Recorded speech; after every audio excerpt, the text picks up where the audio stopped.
Fala galera, sejam muito bem-vindos a mais um episódio do FOMOcast, o podcast que nasceu para ser a ponte entre o mercado brasileiro e europeu, o mercado português, quando o assunto é empreendedorismo, histórias de sucesso e muitos insights aí para vocês. Então se você gosta desse tipo de conteúdo, que é uma coisa que eu tenho esquecido de falar e está assistindo pelo YouTube, senta o dedo no like, se o conteúdo for relevante para você, e se inscreve no canal. E sem mais delongas, apresentar aqui para vocês essa convidada ilustre, que tive aqui que achar um espacinho na agenda dela, muito compromissada. Bárbara, seja muito bem-vinda ao FOMOcast, obrigado por aceitar o convite. Obrigada pelo convite. Boa. E eu costumo começar aqui já com uma perguntinha assim bem básica, que é para o convidado explicar quem ele é. Okay. Então, quem que é a Bárbara Barroso? Você me corrige se eu estiver errado, mas para mim você é tipo a prima rica aqui em Portugal. É a cara das finanças, mas conta aí pro pessoal quem que é a Bárbara para quem ainda não te conhece. Exatamente. Então, eu sou a Bárbara, tenho 41 anos, sou a fundadora do Manilab, que é um laboratório de educação e literacia financeira. Sou mãe de 2 rapazes muito traquinas, a gente fala traquina, não é? Que é Levado, seria isso? São muito enérgicos. Boa. Muito enérgicos. Casada com o Pedro. Uma pessoa e uma empreendedora muito feliz com aquilo que faz e muito realizada, acima de tudo. Eu gosto muito, eu amo muito esta missão que eu assumi há quase já 20 anos de levar a educação e a literacia financeira a mais pessoas em Portugal e em português. E de facto temos feito aqui uma jornada, primeiro enquanto formadora, depois quando eu resolvi fundar o Manilab há 10 anos, apesar de eu já estar dedicado a esta área há 20 anos, e de facto dar aqui o contributo para tirarmos Portugal da cauda da Europa, porque quando foi feita uma avaliação por parte assim, do Banco Central Europeu, Portugal está ali no penúltimo, agora na última atualização, penúltimo lugar dos países da zona euro em termos de classificação de educação e literacia financeira, e nós procuramos dar aqui o nosso contributo para esta melhoria. Brutal. Então, basicamente, é o nível de consciência mais baixo sobre cuidado com as finanças pessoais e empresariais, o que é que seja. E isso você identificou como uma dor que você quis combater. Sim, claramente. Ou seja, eu comecei a minha vida como jornalista da área financeira. E uma das coisas que eu percebi logo enquanto jornalista de mercado de capitais, de bolsa, é que o setor falava para ele próprio, não falava para as pessoas. E isso fazia muita confusão, porque, ao contrário do que se pensa, e procuramos também passar essa mensagem, investir não é só para ricos, investir não é só para quem tem muito dinheiro, no entanto, para ter dinheiro, se calhar convém investir, não é? É um paradoxo interessante. Exatamente. E então, uma das coisas que eu percebi é porque é que este mundo financeiro está tão distante do mundo das pessoas. E atraiu-me e fui estudando cada vez mais sobre mercados financeiros e percebi que tinha quase que um dom, não é? De conseguir pegar no complexo e transcrever isso em simples. Sim, em simples. Eu costumo dizer que o benchmark que eu sempre tinha era a minha avó. Minha avó agora tem 94 anos e na altura quando eu comecei, portanto, tinha 74, e minha avó conduzia. E o melhor exemplo que eu tenho até no primeiro livro que eu escrevi, a minha avó ligou-me na altura, ela já não conduz, mas ainda está viva, ela ligou-me e disse: filha, a avó conseguiu renegociar o seguro depois de ler o teu livro. E eu lembro-me que numa apresentação depois eu falei nisso e disse: a minha avó, com mais de 70 anos, a caminho dos 80, consegue fazê-lo? Qualquer pessoa consegue, porque a minha avó tem a 4ª classe, tem o 4º ano. E portanto, se ela entende... Você viu assim, eu estou impactando da forma que eu queria. Exatamente. E é muito legal ver você falando isso com tanta paixão, porque uma das coisas que eu acredito é que a gente tem uma missão própria, e cada um tem que identificar o que é isso. E pela forma como você fala dessa questão de simplificar o que é complexo no setor financeiro, você se encontrou aí. Porque até completamente. E como é que foi esse processo? Porque às vezes tem pessoas que nos acompanham, eu também vejo isso pelos dados, que é uma malta mais jovem, uma malta que está em descoberta, que quer descobrir o que quer fazer. E como é que foi isso para você, de você falar assim, não, pô, isso é onde eu quero estar, é a minha missão, eu quero transbordar nessa área, ajudar outras pessoas? Foi muito natural, mas eu tenho 2 momentos em que eu tenho a confirmação de que é isto que eu quero fazer. Okay. E foram 2 momentos muito difíceis. Um em que eu tive um burnout, ou seja, tive um esgotamento. Quando você trabalhava para o jornal? Exatamente, tive um esgotamento por excesso de trabalho, claramente. Não é? Eu trabalhava no mínimo fácil 14 a 16 horas todos os dias. Todos os dias, durante muitos anos. Pois. E eu adorava o que eu fazia. É dentro do jornalismo que eu descubro esta minha facilidade e este gosto pelas finanças pessoais, porque eu comecei logo na parte de mercado de capitais e comecei a entender e entrevistava banqueiro, investidor, e via aqueles patrimónios, e quando eu entendi, eu digo, mas porquê que não se explica ao cidadão comum Exato. isto? Porque se é possível construir o património, porquê é que isto continua vedado aqui nestas pessoas? Foi um processo muito natural, mas quando eu lembro-me quando eu tive 2 burnouts, quando eu tive o meu primeiro burnout, há ali uma altura em que eu estava um bocadinho perdida, não é? Perdida, cansada, exausta, e tinha recebido um convite para ir dar uma palestra, e fui dar uma palestra porque eu comecei a fazer em simultâneo. Ou seja, comecei a explicar... Começou a falar sobre finanças para outras pessoas enquanto trabalhava para o jornal. Exatamente. Porque eu fazia aquilo, no fundo. Já era natural, Já era natural. Comecei a ter convites até por parte da televisão. Porquê? Porque era preciso explicar o IRS, os impostos, algumas coisas. E os colegas da televisão perceberam que quando eu ia, não só havia um impacto muito grande, porque havia programas até que as pessoas ligavam, como as pessoas entendiam. E eles próprios entendiam. Ixi. Então perceberam, temos de trazer a Bárbara quando é para explicar. E eu tanto ia explicar uma coisa de impostos, como havia uma coisa que eram as OPAs, não é? Quando uma empresa está cotada, vai tentar comprar a outra e lança uma oferta pública de aquisição, eram coisas mais complexas e eu conseguia desconstruir e simplificar aquilo. E então, voltando, quando eu estava nesse momento, há um dia em que eu vou dar uma palestra, e eu chego a casa e disse ao meu marido, sabes, Pedro, eu quando faço aquilo, eu sinto-me plena. Eu sinto-me 100% feliz. Eu não preciso receber dinheiro. Eu faço aquilo sem receber um tostão o resto da minha vida. Eu amo quando eu estou ali. Eu ali sou inteira. E quando eu digo isto... Você verbalizou isso, você mesmo entendeu. Exatamente. Ou seja, já estava lá, mas talvez foi ali no momento mais difícil que eu tome consciência plena quando verbalizei isto. Nossa, isso é muito interessante, porque na minha visão você também só chegou aí porque você se colocou numa posição de desconforto suficiente para crescer nessa área e chegar ao nível onde as pessoas entenderam, olha, ela realmente é boa em fazer isso, e você começou a receber convites, teve essa presença de que era ali que você queria estar e depois teve uma transição de carreira. Sim, onde sim, ou seja, exatamente, eu fui fazendo uma transição de carreira e durante muitos anos, há pelo menos 10 anos em que eu me dedico completamente a isto de forma altruísta, sem receber um euro. Okay. Porque eu amo isto e porque eu quero que cada pessoa tenha melhores condições de vida, porque eu sei que a educação financeira transforma vidas. Eu sei. E eu costumo dizer muitas vezes até a pessoas que dou formação, por mim todo mundo era rico. Por mim, porque aquelas pessoas que dizem que o dinheiro não traz felicidade, o que não traz felicidade é a pobreza. Com certeza.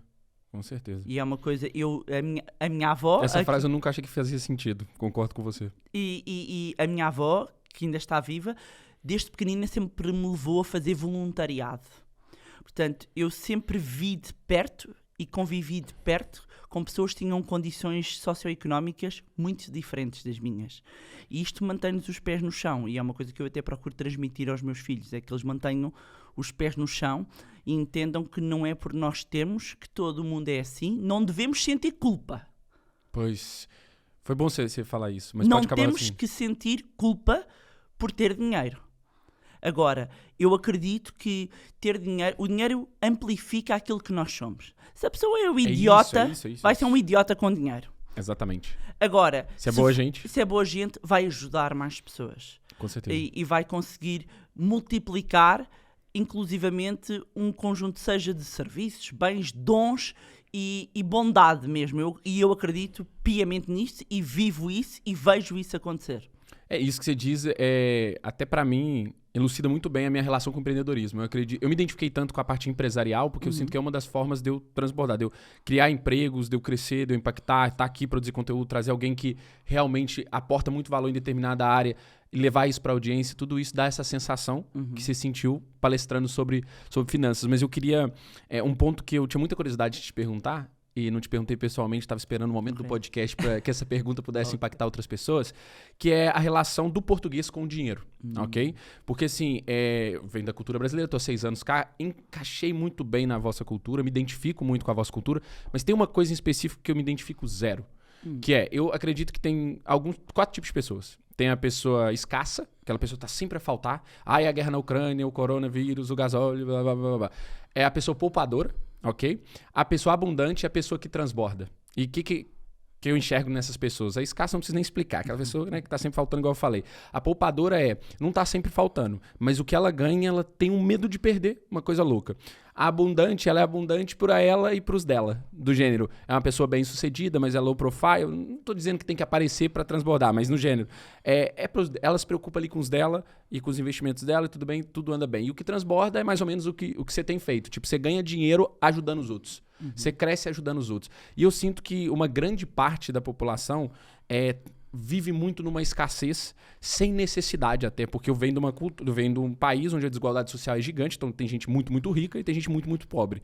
Mas eu sinto que no Brasil a gente tem um ímpeto de otimismo muito maior do que Portugal, entende? E aqui eu sentia muita falta disso. Eu me sentia, sabe, eu te falei que eu estudei na Covilhã, então interior é ainda pior isso, né? Aquela cabeça do tá tudo faltando. Então, qual é a sua visão sobre a relação do português com o dinheiro e sobre esses arquétipos que eu te apresentei aqui? Adorei esses arquétipos que definiste, e há um lado das finanças que eu gosto muito. Aliás, eu digo sempre isto em vários lados das finanças, mas que é as finanças comportamentais. Okay. O que eu adoro pessoas e, portanto, eu gosto de entender as pessoas, entender o comportamento e estudo muito há muitos anos sobre esta parte da relação das pessoas com o dinheiro. E há um motivo claro para essa diferença que tu sentes, que eu vou dizer que é, no velho continente, na Europa, há uma segurança que não há no Brasil, em termos do Estado. Ou seja, se em última instância eu não tiver nada, o Estado vai-me dar a mão. O básico é garantido aqui. O básico é garantido. No Brasil, não. Já nasce com as probabilidades contra, não é? Eu costumo dizer que é por isso que muitas vezes o brasileiro, eu costumo dizer, já está na maternidade, já está a vender. Já está a vender chupeta, já está a fazer business, não é? Porquê? Porque tem de ser assim. É isso, é Ninguém vai por estar necessidade. lá. Não vai estar lá à mão, então tem que virar. Aqui na isso. Europa não é assim. Há o Estado para cuidar da gente. E esta segurança faz com que automaticamente, em termos de comportamento, o comportamento seja diferente. Se nós formos até para os Estados Unidos, que é muito mais fomentado o empreendedorismo, tem coisas ótimas, tem coisas horríveis, os Estados Unidos. A questão da saúde. Morrer na valeta se não tiver dinheiro. Exatamente, não é? Então, mas quando nós vamos analisar as economias emergentes, se nós vamos, por exemplo, para uma Indonésia, a pessoa tem de se virar. Não tem hipótese. E o virar, depois, se aquilo é um empreendedorismo mais ou menos sofisticado, se é vender pão de queijo, se é vender água de coco, se é vende qualquer coisa, porque tem que pôr comida na mesa. Exato. A pessoa tem que pôr comida na mesa. Agora, quando a gente tem o garantido, a conversa é outra. Se acomoda mais também. E há muita gente que pode não gostar disto, mas atenção, isto está estudado. Isto está estudado. Portanto, em termos comportamentais, o facto de haver uma segurança que eu acho que é muito boa para os europeus, isto é ótimo. Saber que não morre na valeta. Não é? Mas retira um bocadinho o espírito empreendedor. Tanto que se nós formos ver as grandes inovações, já não vem mais daqui. Aliás, muitas vezes até a falar com vários amigos do mundo financeiro, estamos sempre a ver as empresas que estão a crescer, que vão ser cotadas, que vão para a bolsa, dispersar o capital. Continuam a haver muito mais no continente americano, ou nos Estados Unidos, ou mesmo no Brasil entrarem para a bolsa, do que em Portugal ou na Europa. Porque esta segurança, de alguma forma, acaba por ser um entrave à inovação. Pois. Eu tenho uma história ótima sobre isso, que eu estava estudando, eu fiz parte da minha universidade na Alemanha. E numa aula específica, que era aquelas aulas opcionais, que você escolhe só para agregar no seu currículo acadêmico, tinha uma fase lá que era de você escolher um tema para palestrar, e eu escolhi empreendedorismo. E cheguei lá na sala, e tipo assim, um bando de alemão e alguns outros Erasmus também, mas a maior parte europeu, e eu perguntei, foi a minha primeira palestra em inglês, então tava sob pressão nesse sentido. E eu perguntei assim, tipo, quem aqui pensa em empreender? Juro, tinha 40 pessoas na sala. Ninguém levantou a mão. Ninguém? Aí eu falei, ainda bem que eu não preciso da resposta de vocês pra fazer minha apresentação. Tipo, todo mundo riu, mas pra mim foi assustador. Eu sei que não é a realidade. Mas Tipo, vai bater se eu falasse aqui na... Mas o que eu sinto que se eu falasse na minha universidade portuguesa, que foi a UB, né, Universidade da Beira Interior, teriam pessoas que não levantariam a mão pensando assim, nossa, não, eu empresário, tipo, é uma coisa muito distante. Tipo, eu lembro disso porque quando eu abri a conta da minha empresa com 22 anos, o gerente do Santander riu da minha cara. Ele olhou pra mim e falou assim, por que você tá abrindo empresa? Tipo, você é um puto, né? Como vocês dizem. Sim, que é uma... sim. Então não tem muito essa visão. Não. O empresário tem um estereótipo aqui. É o, sei lá, um senhor de Sim, fato, sim. mais velho, Aliás, industrial. É o empresário, não é o empreendedor. O empreendedor está uma coisa muito associada aos jovens. Hoje em dia, sim. É uma Não coisa é? muito lúdica, assim. Sim, os Empreendedorismo, empreendedores startup. startup, Empresa que não dá dinheiro e que Depois tem o precisa... empresário, né? O empresário é tradicional. Do fato, do paletó, não é? Exatamente. Portanto, e nós somos muito conservadores, mas com isto dizer, e atenção, eu amo o meu país, eu amo Portugal, E eu também amo o seu viajo o país. mundo inteiro e não há melhor sítio no mundo que este. Pra morar, eu também acho que Lamento. não tem. Não há. Para criar filhos, para tudo, é o melhor país do mundo. Mas nós temos também uma particularidade, pegando aqui na parte comportamental, que é o português não é muito ambicioso. E isso pode ir para quem é ambicioso e tem essa mentalidade expansiva, automaticamente a gente vê como escassez, mas o português contenta-se com pouco. Ele não precisa de muito. É isso. Então, há duas componentes. Uma que eu estou a dizer que é a segurança, que é uma parte de... É um comportamento geral, não é? Mas da Europa, estavas a dar o exemplo, não é de Portugal. É a Europa geral. Eu tava na Europa, Alemanha. Na exato. Alemanha, não é? A maior economia europeia. Exato. Tem a ver com esta segurança. No caso específico, o português não precisa de muito para ser feliz. Mas isso é ótimo, na verdade, num pensamento... Não é mau. Num pensamento mesmo de fulfillment em relação à vida. Exatamente. Agora, o que eu acho que deixa a desejar é porque eu tenho tanto amigo português que é foda pra caramba e que é ambicioso e tudo mais, mas quando você fala isso e é verdade que é menos ambicioso e se contenta com menos, a gente tá falando talvez na vertente financeira mesmo, que é o nosso papo aqui, mas a nível de impacto é uma sacanagem. Porque, né, não foram vocês que começaram, que as grandes navegações... O português antigamente não era assim, senão não tinha entrado num barco e saído sem... Entrou numa casquinha. Exato, sem saber pra onde ia. E foi dar a volta então, que ao momento mundo. isso se perdeu? Na hora que o Estado começou com os a astrolábios e umas coisas... Que loucura! Então. Que povo é... Eu costumo dizer, às vezes, e já disse isto em algumas palestras, quando eu estou mais chateada com alguma coisa, digo: acorda, meu povo, que povo é este que foi dono de metade do mundo? Exato. Que navegámos numa E casquinha. agora acomodou, porra. E agora o que é que aconteceu? O que é que aconteceu? Mas a questão depois é o olhar pelos pares. Aqui é que é o problema, e não é o problema, é a limitação. Que uma coisa é: ok, eu até posso não ser ambicioso, mas não cortar as pernas dos meus amigos. Exato, porque aí cada um no seu cada um. Pronto, eu não quero. Agora, quando começamos a olhar para o vizinho e dizer, olha aquele, tá que cheio, há uma inveja. Isso é um problema. Isso é uma coisa que eu admiro mais. Eu sei que a mentalidade americana tem muitos problemas, Sim. principalmente de geografia e outras coisas que a gente sabe, mas isso é um drive que eu acho interessante nos Estados Unidos. Um dos meus melhores amigos de faculdade, que é o Paulo, tá morar lá e trabalhar em Wall Street. Wall Street não, porque... É a parte de Wall Street em Washington, na verdade, que ele trabalha em Washington, mas no setor bancário. E uma das coisas que eu acho muita piada no feedback é essa admiração pelo sucesso que eles têm lá. E no Brasil é igual Portugal. Eu estudei lá e aqui a diferença, imagina, o americano se tu és bem sucedido, como é que tu conseguiste para eu fazer também? Enquanto aqui... Deve estar a vender droga.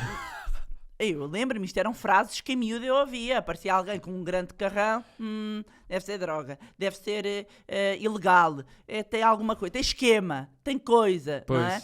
E atenção que há muita gente com esquema, não é? Não é isso, não, isso tem em todo lado, mas não é a regra, pois. é a exceção, pois. Não é a regra, não é? E a questão há uma vez houve um mentor meu que me disse esta frase e eu caravei cá, que é: as pessoas desejam o melhor para ti desde que tu não fiques melhor do que elas. Mas é real, Não é? Infelizmente, né? Eu desejo-te o melhor, mas ficas melhor do que eu, já me começa a incomodar. Pois. Não é? E de facto, como é que se muda isto? Eu acho que o empreendedorismo consegue mudar isto. E começamos com educação. E educação e na escola. não é? Eu sou uma acérrima defensora da educação financeira na escola, com todas as suas vertentes, estimular-se o empreendedorismo, e quando eu digo, estávamos a pegar no exemplo dos Estados Unidos, e volto a dizer, os Estados Unidos têm coisas também horrorosas, mas têm aquela coisa muito boa, e no Brasil também, que é ou eu vou fazer o brigadeiro para fora, eu vou fazer uma coisa, ou vou fazer a bancada da limonada. Eu já fiz bancada com os meus filhos, e é muito interessante eles começarem desde pequenos a pensar, vamos criar uma marca. Depois, pensar em conceitos básicos mesmo. Sim. Eu já dei aulas, tivemos um projeto piloto em escola de educação financeira desde a 4ª classe até ao 12º ano. Dei fogo e passei a admirar muito os professores. Eu imagino. Nossa Senhora, que é difícil. Pois. E é muito engraçado que a turma mais dinâmica que eu tive foi do 4º ano. Os meninos têm 9 anos, tinham 9 anos. E então o que nós fizemos, e queríamos angariar dinheiro para doar a uma instituição. Portanto, eu achei isto maravilhoso, nós próprios fazemos isto no Money Lab, e é muito interessante porque partiu deles. Portanto, escolhemos uma associação, foi uma associação de ajuda a animais, eles é que escolheram a associação, e depois fizemos bolos, eles trouxeram de casa, venderam, e nós criámos a marca, criámos o logo, tudo brutal. Com 9 anos. Com 9 anos. Eles pensaram qual é que era o melhor sítio para porem na escola. Quem é que tem mais dinheiro? Os do 12º ano. Temos que ir para o pé dos que têm mais dinheiro. Crianças com 9 anos. E eu lembro-me até numa conversa com outra professora que uns miúdos começaram a dar assim umas ideias e lembro-me que me chateei com essa professora. Porque ela disse assim, menino, isso não é possível de fazer. E eu parei, chamei a professora à parte e disse, nunca faça isso a uma criança de 9 anos. Nós crescemos e vamos castrando os nossos sonhos e a nossa inovação totalmente ao longo dos anos. Se você começar a castrar já uma criança de 9 anos, acabou. Porque depois eu pedi-lhes ideias de negócios. Era robôs, eu achava-os amorosos. Vamos inventar um robô para limpar no fundo do mar. Era um robô não sei do quê. Tudo tem era muita robô. criatividade também. Tem muita criatividade e, portanto, fazíamos brainstorms de ideias possíveis. E é importante haver isto nas escolas. Imagina ter isso no plano curricular da escola, que brutal. O que há é projetos, lá está, pontuais, mas aqui, e até encerrando um ponto que falaste há bocado, que é para quem está a começar, como é que descobre o seu propósito, como é que sabe, está à procura, só experimentando. Não há outra volta a dar. Para mim, eu digo que esta área escolheu-me, não é? Quase, fui ali levada. Mas hoje em dia existe uma pressão muito grande, eu acho, nas pessoas que é, e também passar isto aqui lá para casa, que é, há um peso muito grande hoje em dia em relação ao propósito. E essa pessoa não tem um propósito, parece que não vale nada. Pois. É porque também o conceito de propósito ficou muito... Parece que se eu não ajudar ninguém, que eu sou um egoísta, porque eu já falei com imensas pessoas, e pessoas ótimas em diversas áreas, que se sentem de repente... Bárbara, mas eu nem sei qual é o meu propósito. E eu digo, então, mas tu és um ótimo videógrafo, Bárbara, mas isso eu não estou a ajudar. Como não? Pois. Como não? E as pessoas não conseguem ver como é que o seu trabalho ajuda. Mas isso para mim é parte do efeito Dunning-Kruger, que você deve conhecer. Sim. Que as pessoas que realmente sabem o que estão fazendo têm esse síndrome de impostor do caramba, enquanto os ignorantes têm um senso de uma confiança brutal, entende? Então, eu acho que isso também acaba por acontecer. E o que você falou é muito certo, porque às vezes a pessoa ela não precisa ter um curso online para ajudar os outros ou produzir conteúdo no Instagram para ajudar os outros. Sim. Mas se o trabalho dela impacta vidas e o videógrafo está impactando vidas dentro do trabalho dele. Sim, pessoas estão a impactar vidas. E o que é que eu vejo? Vejo pessoas com talentos incríveis, áreas da saúde, arquitetos, imensas áreas, que de repente sentem quase que, ok, vou chegar a esta idade, vou mudar de carreira porque eu não estou bem, ou desconectaram-se um bocadinho, ou estão insatisfeitos naquela empresa. Olha, uma coisa, e lembrei-me disto porque eu digo isto muitas vezes. Às vezes há pessoas que têm uma carreira ótima e de repente estão insatisfeitos e querem mudar. Uhum. E o meu conselho é, não desperdicem as skills que têm. O que é que eu quero dizer com isto? O que me ajudou a ter o sucesso também que tenho foi a amálgama e foi esta mistura estranha do meu percurso. Porque eu começo no jornalismo, vou do jornalismo, vir para a área financeira, vou para a parte de consultoria, ou seja, eu tenho skills de comunicação, de finanças, de coisas muito diferentes. E eu fui aproveitando de todos os sítios onde eu passei o que é que eu posso levar de bom aqui e levo comigo na mochila. O que não interessa, fica guardado. E levo. Então eu já tive médicos a dizer, eu agora, porque estão frustrados, porque estão cansados, vou virar tudo. E eu digo assim, mas porquê que não empreende aproveitando estas skills que tem. Pois. Não há, e mesmo assim, só em algumas conversas já ajudei muitos dos nossos alunos que já estavam num desespero e achar que vou para aqui ou vou para ali, a potenciarem as skills que têm e transformarem em um empreendedorismo. Porquê? Porque não temos a educação nem o chip do empreender. Pois. É uma Toda coisa a distante. escola está feita para trabalhar por conta de outra, que não tem mal nenhum. Nem toda a gente tem perfil para empreender, mas toda a gente pode empreender. Mas a escola, no formato que ela está hoje, ela vem da Revolução Industrial, que era feito mesmo para formar trabalhadores para a indústria, né? Então, Exatamente. isso não mudou, só que o mundo inteiro em volta mudou. E a questão é que as pessoas têm que entender que mas eu não tenho perfil de empreendedor, mas posso empreender na própria empresa. Chama-se intraempreendedorismo. Exato. E há imensas histórias de trabalhadores que mudaram e depois até são convidados para sócios das empresas. Ou seja, eu compreendo que há pessoas que não se sintam um ímpeto de eu vou abrir uma empresa. E nem querem assumir esse risco. Não, mas cá em Portugal, muito por causa da imagem toda de empresário. Parece uma coisa muito distante. E por causa da carga fiscal, não é? Quer dizer, um empreendedor, eu costumo dizer que tem uma alma meio kamikaze, não é? Tem que ser, exato. Se alguém acha, porque há uma vertente do empreendedorismo, e sobretudo da nova geração, na última década, que vende um romance, que é... sabe exato. onde é que eu Virou vou chegar? virou moda. Que é, eu agora sou dono do meu tempo, eu agora, ótimo, amor, eu até vou olhar para ali, vai trabalhar muito mais. Exato. Não tem comparação. Mas quando você falava que trabalhava 16 horas, o que veio na minha cabeça foi, agora que 16 horas para você mesmo é outro output. Não, eu hoje em dia já, por exemplo, já não trabalho ao fim de semana. Há coisas que eu já não... Sim, há claro. linhas Você que já não se passa. Claro que sim. E eu sempre fui muito workaholic, porque onde é que está o problema? E porquê a exaustão? A dizer, Bárbara, isso não é saudável. Porque eu gostava.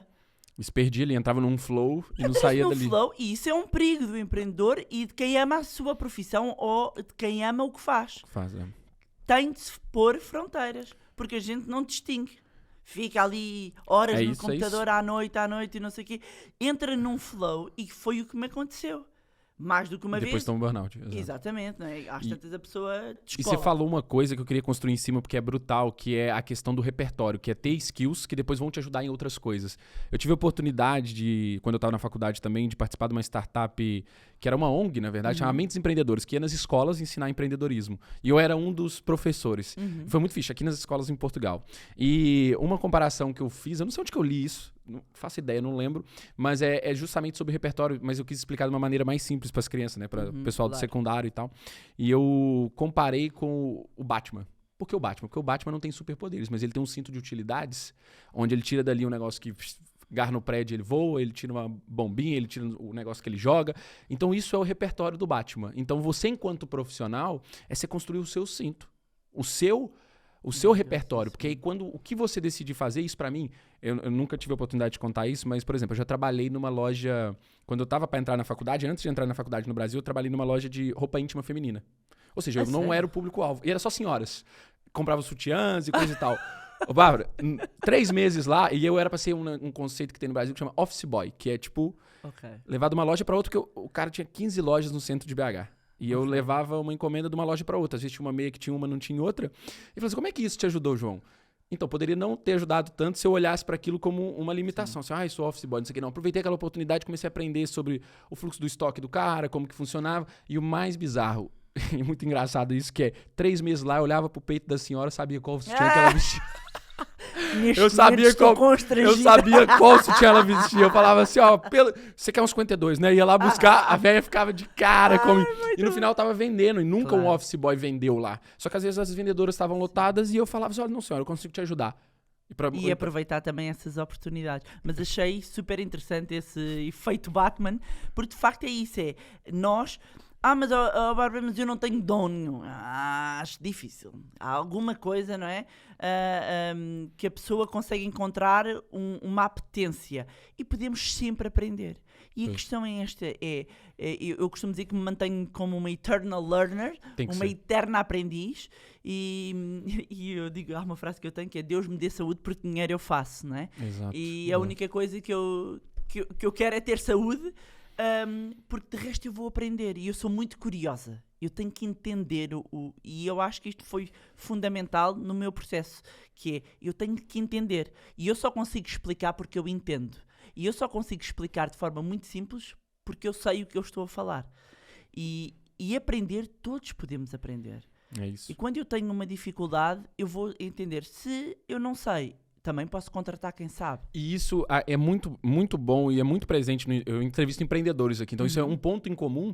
E foi uma das coisas que eu tenho muito, mas que me limitou na minha jornada acadêmica. Eu não sinto que eu fui um aluno brilhante, eu fui um aluno médio, porque muitas das coisas eu não sentia a razão por trás de aprender aquilo. Por exemplo, biologia na escola. Por que eu sei que a briófita é pequena, sem sistema vascular? E que, sabe, tipo, coisas de... Assim, por que eu uso isso hoje? Entende? Sim. Então, e por que eu lembro disso até hoje? Porque eu tive que entender de planta para fazer a prova sobre planta, mas eu pensava assim, eu nunca vou trabalhar com essa merda, por que eu estou aprendendo sobre isso? E aqui já tem uma vertente diferente porque você escolhe especializações. No Brasil não, chega um momento no ensino médio que a gente faz 12 cadeiras. Então eu tô fazendo biologia, química, física, matemática, português, literatura, blá, blá. E é um excesso de informação. Até aos 18 é tudo igual? É sempre tudo igual, só que subindo, tipo, o nível da matéria. Então fica cada vez mais difícil com mais matéria. E chega num determinado ano em que a gente faz o Enem, que são 180 questões de nacional, todas as matérias. Então, tipo assim, não tem explicação do porquê aquilo. E eu acho que aqui faz mais sentido a divisão por área, levar em conta a sua média no ensino médio, porque no secundário, porque você tem que dar raça o secundário inteiro para ter uma média boa. Sim. E lá não, é uma prova que decide a sua vida. Mas aí, sobre a educação, eu acho que isto tudo precisava de ser reformulado. Nossa, inteiro. Tanto aqui quanto de lá, de todo lado. Exatamente por aquilo que tu estavas a dizer, que a escola foi desenhada para formatar pessoas para as fábricas. Agora começam a aparecer umas metodologias, conceitos diferentes, mas pontuais. Esta é que é a questão, é tudo muito pontual. E tem que ser, claro, porque uma reforma de educação a sério não é fácil de fazer e é amorosa, mas é necessária. Total. Hoje em dia, com as ferramentas, o decorar coisas não faz sentido nenhum. Nunca gostei de decorar. Não faz sentido nenhum. E hoje em dia, com tantas ferramentas que nos podem auxiliar isso, claro que eu acho que devemos ter o mínimo de cultura geral, não é? Isso está em questão. Claro.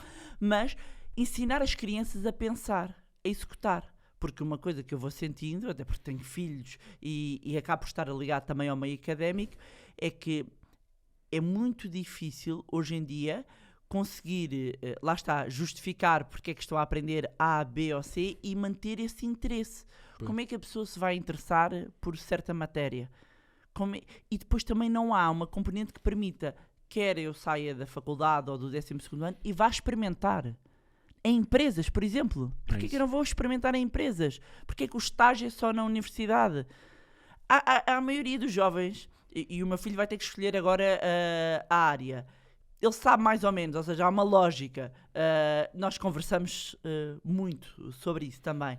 Mas, a partir dali, se ele quiser saber para onde é que eu vou, o que é que eu vou fazer? As profissões estão muito na cabeça por influência de quem está no nosso meio, não é? Do que a gente vê. Vai para as ciências, vai para a economia, vai para ali, o que é que ele vai fazer a seguir? Há profissões que, muito possivelmente, até o meu filho mais novo, que não existem ainda. Exato, ele pode vai mudar tudo. Vai mudar tudo. Ainda mais com inteligência artificial agora, esquece. Sim, por isso é que é tão importante dar as skills de onde é que eu vou buscar a informação, como é que eu relaciono isto. Ou seja, as competências que são hoje necessárias e que não estão a ser devidamente desenvolvidas, deveria ser uma aposta em termos de educação. Pois, e vai fazer falta depois, porque... Eu acredito que vai acontecer naturalmente, mas ainda está muito atrasado, e concordo com você. E tem uma coisa também que me faz confusão, que é...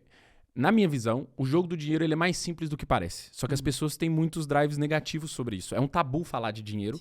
E uma das perguntas que você deve receber muito, e que eu não queria deixar de fazer, é, por exemplo... Bárbara, como que eu fico rico em Portugal? Porque eu sei que é diferente a forma como você fica rico em Portugal, do Brasil, dos Estados Unidos...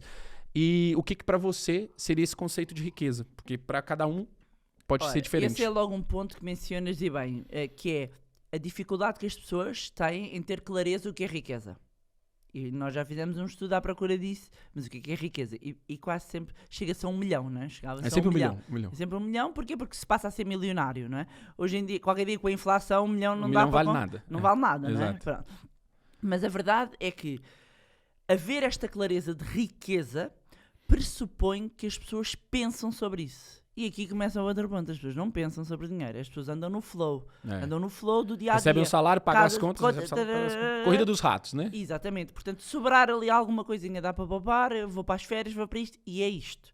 E isto aliado àquilo que estávamos a dizer, que o português não tem aqui muito ambição, quando é que o português pode mexer? Quando tem uma dor e de repente eu retiro-lhe a certeza. Quando eu retiro a portuguesa ou um europeu, eu retiro-lhe a certeza. Onde é que pode haver, e ainda há pouco tempo, e temos mencionado muito isto, apesar da reforma parecer que está muito longe, a verdade, quando eu digo às pessoas que quem tem à volta de 30 anos, de acordo com os dados da Comissão Europeia, não sou eu que digo, que pode vir a receber só 40% do valor do último salário, imaginem ter, pegando em 1.000 euros, só para ajudar a fazer as contas, 1.000 euros a pessoa ganha até este dia, tem a sua vida feita para 1.000 euros, acorda no outro dia porque está na reforma e recebe 400. E onde é que estão os 600?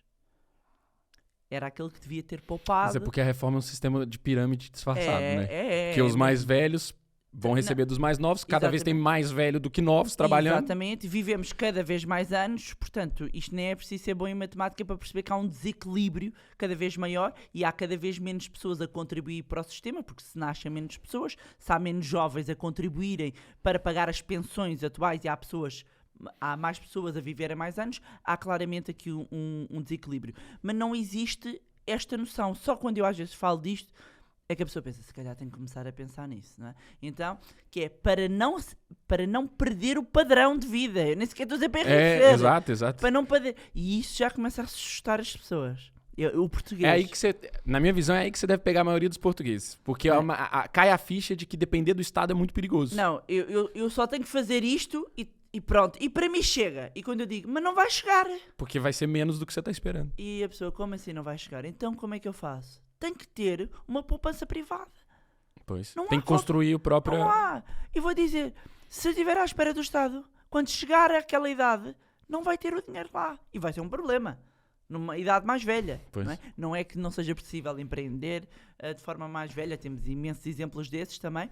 Mas, sim, de facto, quanto mais nos aproximamos da idade da reforma e no pós-reforma, existem outras despesas que as pessoas passam a ter, por isso é que é importante cuidar da saúde, porque senão passam a haver despesas de saúde, mas ter esta clareza da riqueza é fundamental. Como é que a gente começa a construir? Por isso é que mesmo nas nossas formações nós trabalhamos muito a mentalidade e o mindset.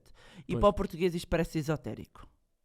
Isto parece que estamos a falar de qualquer coisa, mas é fundamental. Se a gente não muda aqui, se a gente não entende a nossa relação com o dinheiro, se a gente não entende porque é que temos ou medo da dívida, ou porque é que compramos tanto, ou porque é que temos tanto medo de investir, porque eu digo muitas vezes isto, que eu até posso passar todo o conhecimento. Se conhecimento técnico bastasse, todo mundo que tirou finanças estava milionário. Exato. Você conhece a história daquele zelador que deixou uma herança de 6 milhões de dólares nos Estados Unidos? Já ouviu falar dessa? Não. Naquele livro... não, é um livro... Como é que chama? Eu tenho que te passar esse livro. Foi o último livro que eu li de finanças. E explodiu minha cabeça porque ele disse uma frase que foi o que você disse agora, que é assim... Se você tem um médico formado, um cardiologista, nunca vai chegar alguém que é de outra profissão e fazer melhor do que o cardiologista. Cardiologista. Eu não sei falar. Um médico do coração. É o médico do coração. Vamos falar cirurgião. Okay. Um cirurgião, qualquer, porque aí fica mais amplo, nunca vai ter alguém de outra área que vai fazer melhor cirurgia do que um cirurgião. Ponto. Mas pode ter alguém, que é o caso desse zelador, que eu vou te falar a história, Psicologia Financeira, que chama o livro. Okay. É brutal esse livro. E aí, assim, só perde pro seu, mas é brutal. Mas pra dizer o quê? Ele era zelador nos Estados Unidos e quando ele morreu descobriram que ele estava deixando uma fortuna de 6 milhões de dólares. O que é um zelador? O zelador é o que cuida do... No caso, ele limpava acho que era uma biblioteca. Ok. É alguém que limpa a biblioteca. O zelador é como se fosse a empregada doméstica, né? Só que de um lugar que não é uma casa. Então, nesse caso, era uma biblioteca. Trabalhou a vida toda lá e foi mecânico antes, uma coisa assim. E a vida toda já sei a história. É que o zelador é que não me estava... você já sabe qual é a história, então. Eu achei estranho você não saber. Mas conta. Exato, para o pessoal também saber. Porque é o livro, eu disse, mas eu li o livro. O Psicologia Financeira. E é brutal. E aí, no final, o que fala é que ele deixou uma fortuna de 6 milhões de dólares e que teve na mesma época, eu acho que foi 2018, eles compararam com executivos formados em Harvard, XPTO, em finanças, que conheciam tudo, que deixaram menos patrimônio que eles. Alguns até deixaram dívida. Então, como é que um zelador... um empregado de Pois. casa poderia deixar mais herança do que um especialista em finanças formado em Harvard que trabalhou no corporate a vida toda. Então isso é muito particular das finanças, né? Porque voltamos à parte das finanças comportamentais. Porque quando eu ponho as coisas como mindset, as pessoas remetem para áreas do coaching e isso, e às vezes não está bem cotado para algumas pessoas.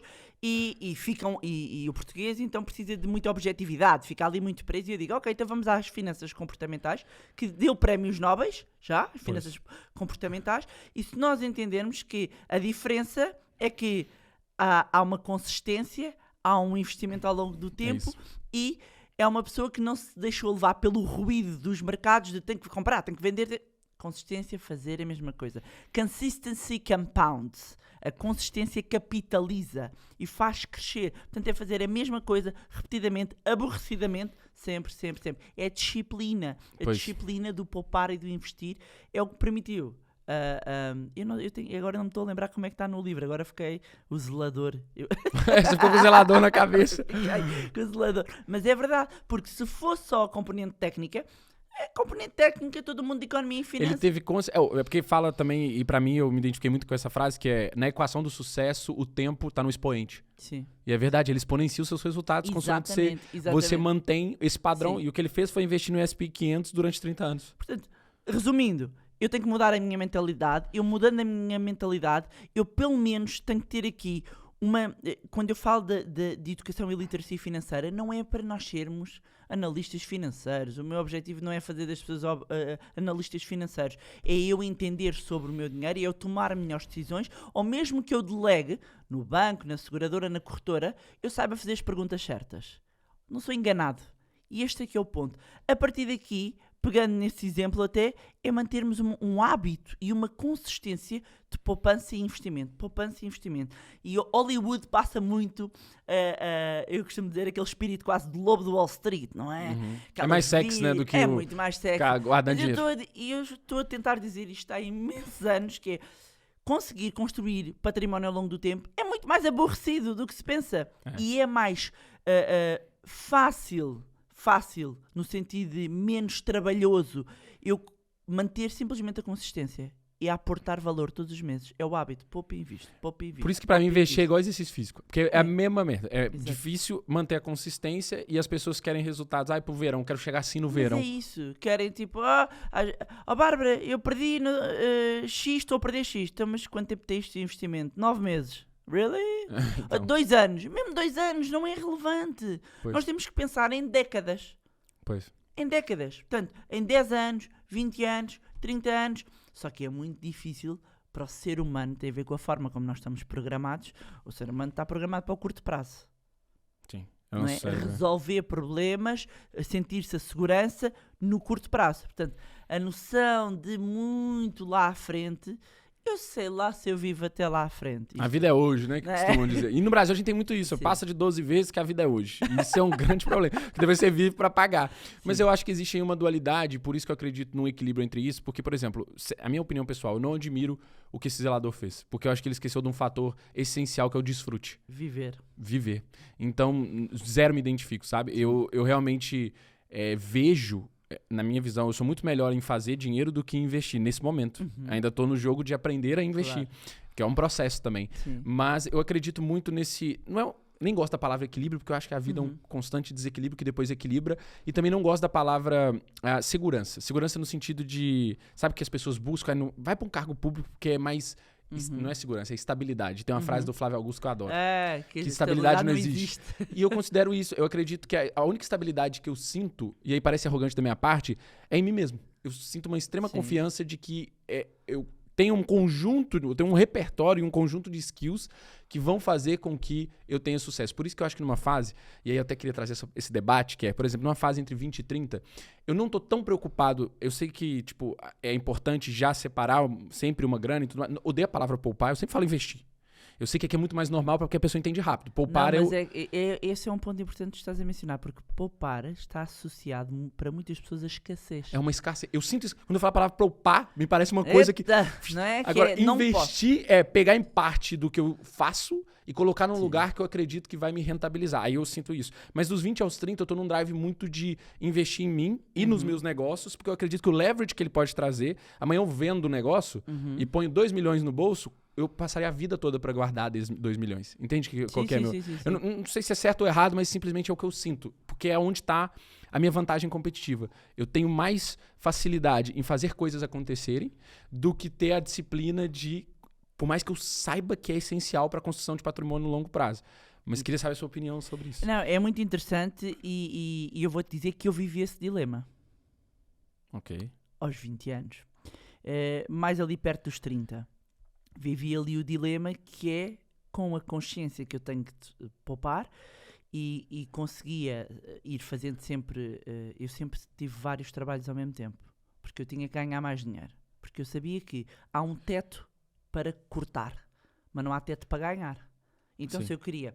Se a poupança, digamos assim, e a poupança no Brasil é produto, aqui não é? Aqui é um ato. Se poupar, não é?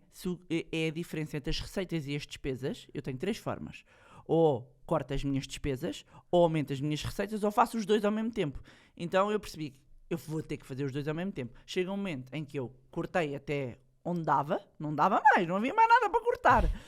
E então eu pensei, eu tenho que começar a aumentar os ganhos. E há ali um momento na minha vida, eu devia ter, era muito nova, 24, já vivia com o meu namorado, eu contava almôndegas.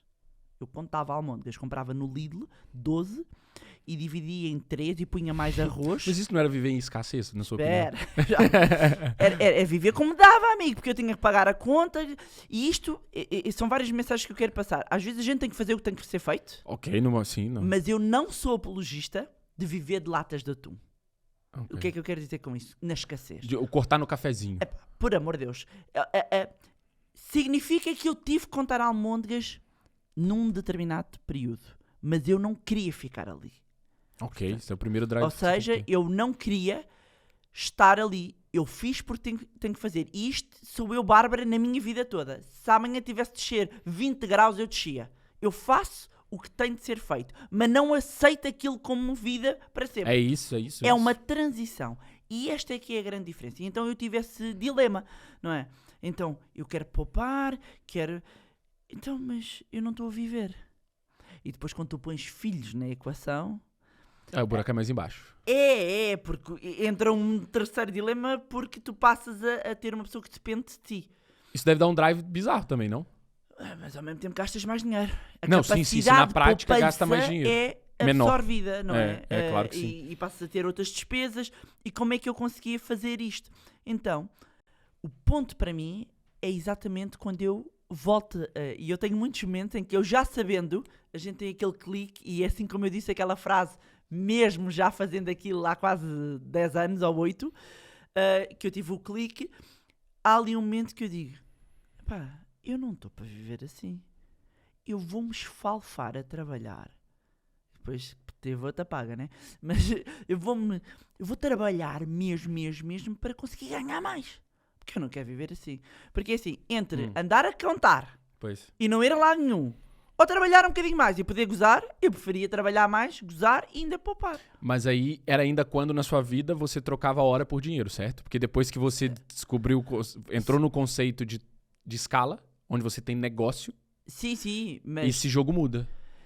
Mas isso vem mais tarde, mesmo assim, bem mais tarde. Ou seja, e isto é importante até para desmistificar algumas coisas, que é, no início, e para muitas pessoas que estão no início, a forma que existe é trocar o tempo por dinheiro. Claro. É por onde que se começa. Não é? Claro que sim, claro. A não ser que eu receba uma empresa, a não ser que eu empreenda logo à raiz, com sorte. Não dá para romantizar isso, porque é ideal que você comece a trabalhar pros outros, aprender, criar. E então...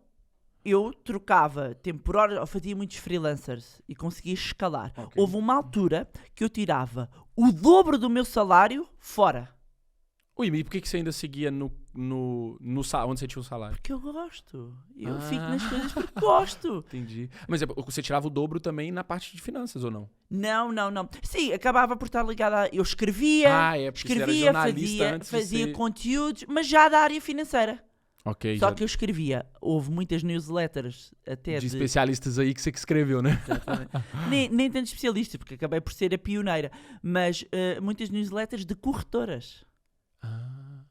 Ok. Era eu que escrevia, porque depois a malta das finanças não consegue escrever e simplificar e fazer o relatório, o report, portanto, fazia todo este lado. E eu propunha-me, atenção, ninguém veio atrás de mim, então eu trabalhava num sítio, eu é que ia lá. Apresentei projetos, há muitos projetos, alguns estão ainda hoje em algumas instituições financeiras, fui eu que os desenhei de raiz. Portanto, Top. a veia estava lá. Pois. Mas eu trocava ao tempo por dinheiro, ok, conseguia, mas fazia o dobro. O dobro. Eu consegui comprar as coisas, a vida começou a subir pelos meus freela. Todos. Não, mas ganhava muito bem. Top. Mas trabalhava muito. Era o que era.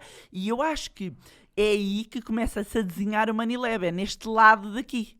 Não é? Já ia nascer numa empresa pelo mas seu sem serviço saber, enquanto mas freelancer. sem eu saber, nem estava aí, não é? Pois. O que há aos 34 anos, um ponto de transição quando eu percebo que da minha vida pessoal que eu estou financeiramente livre e posso dar o salto.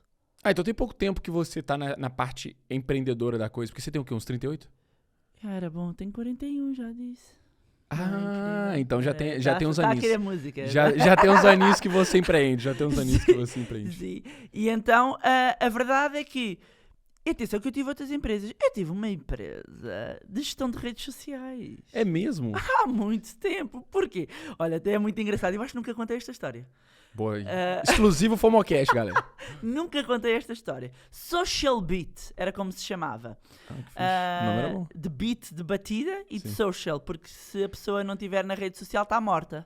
Era este. Olha, fixe. O jargão era fácil de entender. Só que estamos no ano de 2007. Que isso, você foi super pioneira. Então não. Super. Tivemos que fechar. Você criou uma coisa antes do tempo. Antes do tempo, é verdade. Ou seja, o que é que acontece? Muito Nas bom, minhas idas aos Estados Unidos, e eu estive lá, eu comecei a ver, eu e o meu marido, meu sócio, e fizemos uma formação nos primórdios. Fizemos uma formação top. de gestão de redes sociais. Olha, fomos a várias... Era o que era? Era Orkut naquela época? O que era? Facebook já? Não era Facebook. Era muito i5. Nem conheço. Nem conheço. Então, mas estava a começar o Facebook e nós, Ok. portanto, o meu marido é engenheiro de informática, Ok. portanto, eu costumo dizer lá em casa é uma fintech. Por isso que vocês são Beto de Cascais. Um é empreendedor, outro é engenheiro de informática. Nós em casa dinheiro somos não falta. uma fintech. Eu sou a fin, não é? Ele é o tech. A gente diz Muito lá em bom. casa- Nossa, muito Finanças e E tecnologia. tecnologia. Nós somos os parceiros perfeitos até enquanto sócios. Que fixe. E na altura, nós estávamos a querer negócios. Nós sempre tivemos a veia de se não for empreender, eu compro um negócio. Ou eu junto-me a alguém. E eu já tive vários. Já tive uma editora, já tive vários. Sim, top. E então, na altura, fizemos a formação e disse: nós vamos às empresas mostrar-lhes que isto é importante, que elas deviam estar nas redes sociais. Eu lembro perfeitamente de propor gestão de redes sociais a 125 euros e a 250 euros. Mas em 2007 seria 1.000 euros hoje.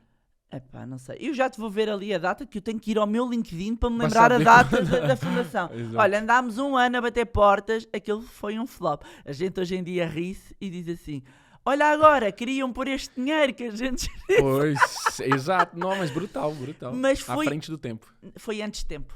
O mercado, e é uma coisa, e tu estando e sendo do Brasil, obviamente, e percebes que... Já agora pergunto, para ti, em termos de marketing e isso, e redes sociais, quantos anos é que Portugal está atrasado em relação ao Brasil? O jargão é sempre de 5 anos, mas eu acredito que depende muito. Sim, Depende verdade. do setor, depende do que a gente tá falando. Por exemplo, lançamentos na área financeira. Não conheço quem faça como você.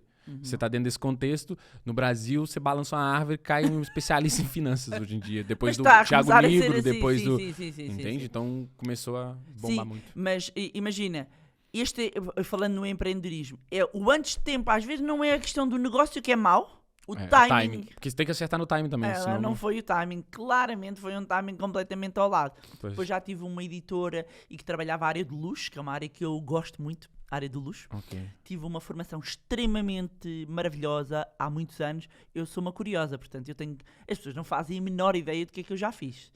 Pois. Acham, eu nunca perdi o meu norte das finanças. Mas já fui curiosa em várias coisas. Eu sou assim também, pô. Eu Vou, faço curso de faço. espiritualidade, faço Não tem curso nada a ver. Eu gosto de uma desenvolvimento. coisa e fiz uma formação brutal de gestão de princípios do luxo aplicados à gestão das empresas. Então, basicamente, Fixe. são case studies que a gente fez de várias marcas de luxo e como é que se transpõe isto para negócios. E eu, na altura, fiz o meu case study para mídia, para jornais. Não tinha nada a ver, nem fiz para... Então, como que um jornal pode se posicionar como premium? Seria Sim, e que produtos é que nós podemos criar para monetizar dentro de um órgão de comunicação social. Foi maravilhoso. Adorei. Top. Adorei. Que incrível. Aprendi imensas coisas a estudar. A Ferrari, a Louis Vuitton, a H&M. Como é que uma H&M, por exemplo, se posiciona quando se quer posicionar mais acima? Faz uma parceria, por exemplo, com uma criadora de renome e faz elevar a percepção. Quando nós temos uma Louis Vuitton, quando vai buscar um criador que seja mais mainstream, quando fez com os logos, com as cores, está a baixar a marca para um nível aqui. Agora o que vai acontecer com a Louis Vuitton vai subir outra vez, porque agora foi buscar um criador que é muito Silence Luxury. Olha, estou a confessar aqui muitas E as pessoas coisas. nem percebem Nem a lógica. sabem. Mas a pessoa não sabe nem por que a Rolex está na Fórmula 1 e não no Mel Alive. Mas se tu imagina, fores ver, imagina esse nível qual de é que é profundidade. o fio condutor disto tudo? Estudar as pessoas. Que é o que eu gosto. É isso. Eu- Não, mas é brutal, né? Você começa a entender de gente, você É fica maravilhoso. louco. E entender a reação que existe em diferentes cenários, Pois é. porque isso depois permite também ajudar as pessoas. Pode ser usado para o mal, Sim, porque há muita gente que usa para manipulação, pois. não é? Esse é um ponto. Agora, quando a gente entende quais é que são os gatilhos, qual é o botão que a gente aperta que faz reagir, é muito interessante. E eu aprendi brutal. muito ali da área do luxo, ou seja, muitos princípios, como é que a gente adapta isto a uma empresa de copos. Mesmo que a minha equipe... Mas isso foi um curso presencial mesmo, um curso. Foi, olha, e foi com, curiosamente, uma pessoa que até era especialista e tinha sido diretor de marca da Louis Vuitton na Latam toda. Ok. E foi muito Brutal. bom. E chegando na reta final, eu tenho outras duas perguntas para finalizar, mas antes eu queria... Quer dizer, uma dessas perguntas é o reforço, então, sumarizando, o que é preciso para ficar rico em Portugal? Foi a primeira pergunta que eu fiz. Que a gente divagou pra caralho. Não, mas é normal, mas tem Sim. vários insights dentro Sim. desse brainstorm. Mas para entender, se fosse sumarizar, se fosse dar uma receita de bolo, o que seria, na sua visão, o Então, caminho da riqueza aqui? o caminho... existe aqui um tripé que eu acho que é muito importante e que eu defendo isto e que irei falar até em breve mais dele, que existem 3 caminhos para nós conseguirmos enriquecer. A base de todas, primeiro, antes de entrarmos nestes 3, a cabeça tem que mudar. Acabou. Temos que entender a nossa relação com o dinheiro, a nossa relação, o que é que eu quero ser. Se eu não entendo quem eu sou, acabou. Esquece. Isto não vai Para para lá tudo, nenhum não é porque a só gente não finanças, consegue né? fazer. 3 caminhos que a gente tem. Temos os mercados financeiros, temos o imobiliário e temos o mundo dos negócios. Se nós queremos construir património, ou nós empreendemos, ou somos sócios, atenção, porque e isto a propósito do empreendedorismo e do empreender é muito interessante. Eu posso ser a pessoa que aporta capital, e eu às vezes faço investimentos em termos de capital, não está o know-how comigo, Investidor mas eu mesmo. acredito, é uma ótica de investidor, sou investidora. Ainda ontem tive uma reunião para me apresentar uma empresa para ver se iria investir ou não. Não é um negócio que eu entenda de todo. E posso entrar assim. Posso ser a pessoa que tem ideia. Tem a ideia, sou eu que quero e junto-me aqui a um amigo. Que mais executa e... E a gente vai. E ele pode ter dinheiro ou não, ou a gente vai levantar dinheiro no outro lado. Posso ser o facilitador às vezes, o terceiro tripé que entra no negócio. Portanto, eu tenho o executante, o que faz, tenho o que tem o dinheiro. Que une as duas pontas Eu sou o worker, mas eu entro ali a fazer e que vou unir exatamente as pontas. Ou seja, existem muitas formas de eu conseguir empreender. Como eu também tenho o franchising, que às vezes é muitas vezes esquecido. E é interessante. O franchising pode ser bastante interessante porque é um modelo validado. Pois. E é uma forma de eu empreender sem eu ter a ideia. E tenho um suporte. Portanto, negócios é uma componente. Outra componente é nos mercados financeiros, que é que eu falo mais, apesar que, atenção, que o meu património está nestes 3. Boa. E eu tenho um sistema. Ele alimenta-se. E a liberdade Ele se financeira... retroalimenta. Uma coisa aquilo anda abastece a sozinho. outra. Aquilo vai. Não é? Outra é a questão dos mercados financeiros, e eu acho que ter só no empreendedorismo é um risco, portanto deve retirar capital e pôr nos mercados financeiros e no imobiliário. E o imobiliário existem várias formas de o fazer, através de comprar e a revenda, através do aluguer, comprar em planta, existem imensas formas. Ainda mais aqui, né, que é um mercado quente. Eu, começando, e eu tenho estas 3 vias que podem ser feitas em exclusivo, eu posso só conseguir enriquecer via mercados financeiros, posso só enriquecer via imobiliário e posso só enriquecer via negócios. Para mim faz sentido ter as 3 no portfólio, mas pode ser as 3 ou 2, uma combinação de 2 ou uma. Estes são os caminhos. Você respondeu a máxima que eu já acreditava na minha vida, que só tem 2 maneiras de enriquecer, que é investir no empreendendo. Quando você faz os 2 é mais poderoso. E os 3 que você apontou é que você ramificou o investimento com a parte do imobiliário. Sim, como do se fosse... imobiliário também dá para investir em imobiliário através de instrumentos financeiros, não é? Mas os instrumentos financeiros, quais é que são aqui? Eu tenho muito risco, mas tenho um bom yield, uma boa rentabilidade no negócio. Eu tenho, dependendo dos produtos que eu tenho, risco na parte dos mercados financeiros, porque há vários riscos, mais risco, capital garantido, sem ser capital garantido, mas tem uma coisa maravilhosa, eu tenho que dizer isto. As 2 coisas que mais me atraem nos mercados financeiros são 2 maravilhosas. Um mercado financeiro é democrático. Eu posso com 10 euros, 5 euros entrar no mercado. Começar. Acabou. Não há coisa mais democrática do que isto. E é esta chave que eu tento mudar na cabeça das pessoas. Não é para ricos, é democrático. E a outra coisa maravilhosa é que eu não tenho que falar com ninguém. Pois. É maravilhoso, eu vou sair daqui, vou investir, aperto num botão, done. Porque tudo está feito antes, não é? Mas chega ali, está. Eu não falo, não tenho que aturar condemónios, que é como eu chamo a malta dos condomínios e dos...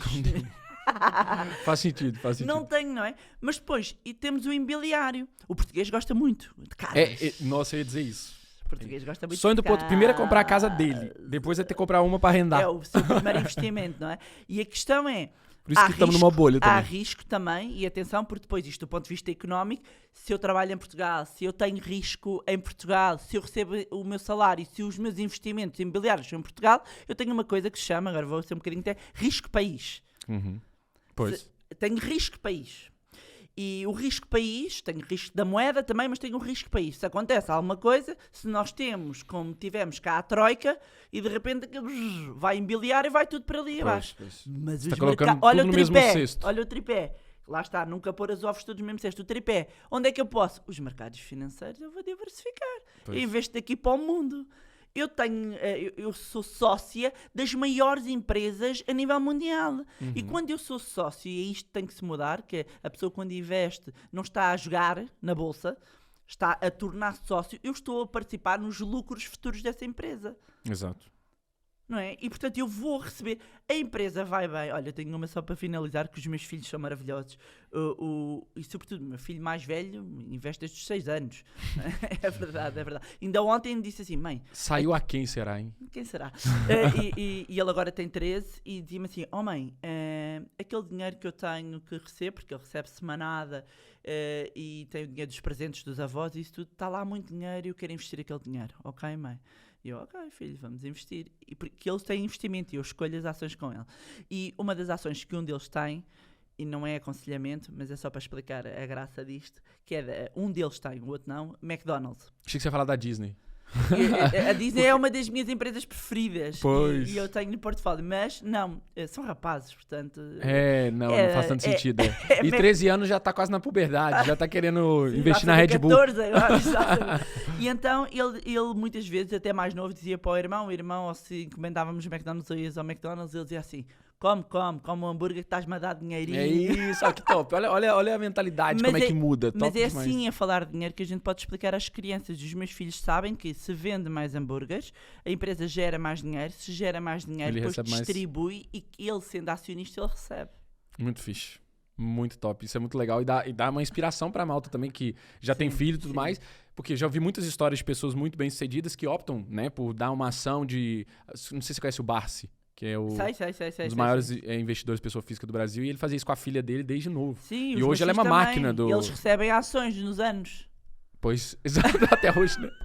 Mas é isso. Mas olha, Bárbara, queria então finalizar com uma pergunta que também já é padrão, que é para você deixar um raciocínio, uma indicação de livro ou um pensamento para malta, principalmente nesse caso, que queira ter liberdade financeira um dia, que queira enriquecer ou que queira ter um padrão de vida suficientemente bom para tá feliz, para não ficar preocupando com dinheiro. Sim, duas coisas. Uma delas diria que é rodearem-se das pessoas certas e às vezes são na própria família ou os nossos amigos mais próximos que nos castram e estão-nos a impedir de a gente começar a construir o caminho, porque sempre que a gente tenta descolar, tipo, olha, agora este acha que vai ficar rico, olha, e a gente volta para trás. E às vezes não é por mal, às vezes é por amor, estranha forma de amor, como diria a fadista, mas de facto nós blindarmos, e eu mesmo no meu livro falo muito disso, da questão de blindar.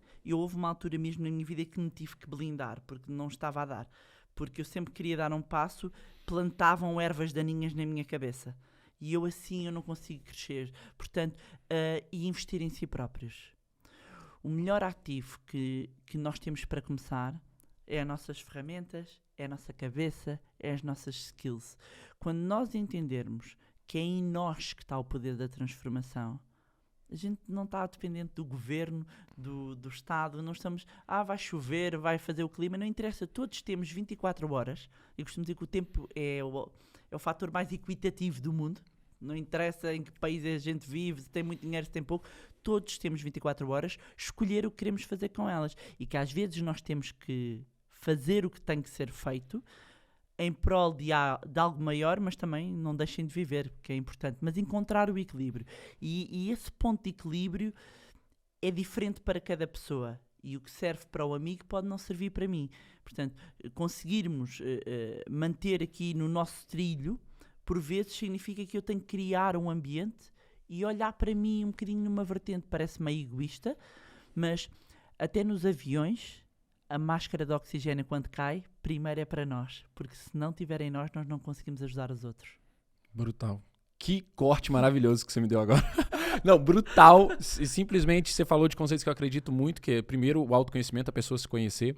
Depois, literalmente nesse ponto que você disse, ela ter clareza de para onde que ela está indo também. E eu diria que isso muda o nosso jogo. Porque é como você disse, eu descobri isso recente, que a resposta está dentro de mim. Eu era uma pessoa que estava constantemente, a próxima mentoria aqui é, o próximo mastermind aqui é, o próximo... E assim, eu cheguei a um momento, uma conclusão que assim, eu já sei o que eu tenho que fazer. Mas isso é síndrome do impostor. Pois. É isso. Eu sei que eu tive muito. Pois é. Eu tive muito na jornada, apesar de ser uma pessoa extremamente confiante.